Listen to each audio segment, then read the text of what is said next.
Madam Toastmaster, fellow Toastmasters, those of us here who volunteer for table topics courageously, our esteemed guests, intending Toastmasters, good afternoon to you all. Good afternoon to you all. Good afternoon. Thank you for your response. Imagine this.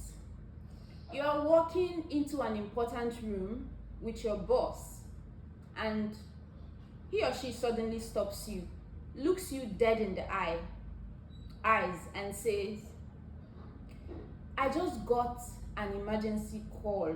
I have to rush out right now. We've been working on this presentation for weeks now. I trust you to deliver. Please go into that boardroom and represent me. Let me know how it goes. Then he walks away. Now, be honest. What would you do? Personally, for me, I know what I would do. I would immediately fake a coughing fit that would require me to be rushed to the hospital because I don't know how to do anything that I am not prepared for. But really, you think about it. What would you do? Would you take up the mantle, walk into that boardroom, and confidently speak? If you would do that, then it is my pleasure to inform you that that is exactly what our beloved table topic session in Toastmasters is all about. Every meeting in Toastmasters, the table topics speaker comes out, looks around the room, and asks for volunteers to take the table topic session. And something interesting happens. During that time, you notice that people start to avoid eye contact.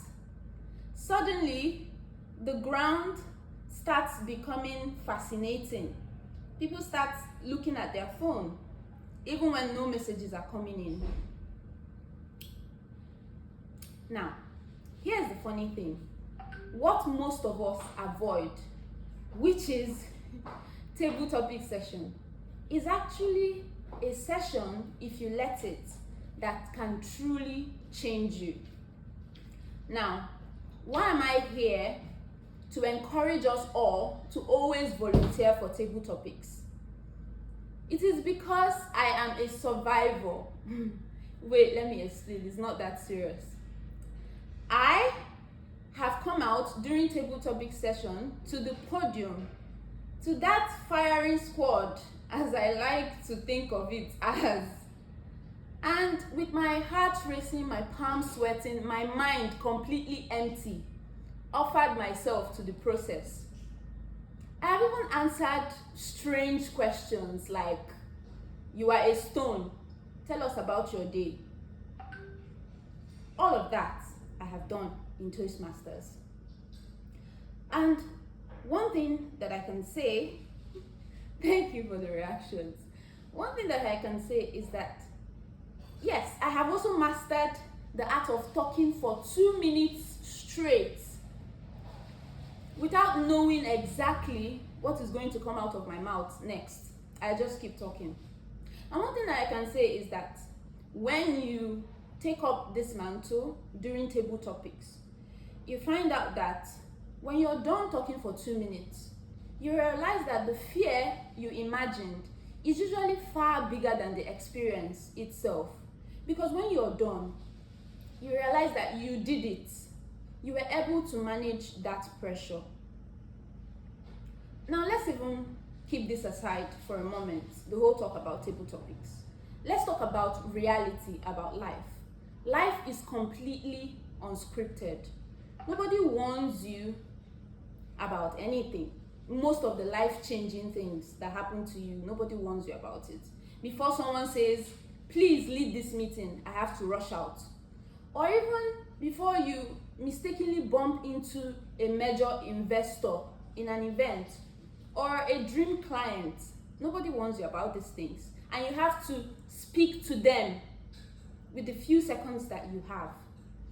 But with table topics, people who have this type of skill can immediately be able to organize their thoughts, think and speak clearly. And that is the difference. That is the difference that it makes when you have the ability to speak extemporaneously. So I would urge us all that the next time the table topics master is requesting volunteers, please do not allow your brain to convince you otherwise. Immediately raise up your hand, participate in the table topics, speak, and continue to transform yourself. Your wins and what you're able to achieve will thank you. Thank you. Over to you, TMOD. Please let us clap. Let us applaud.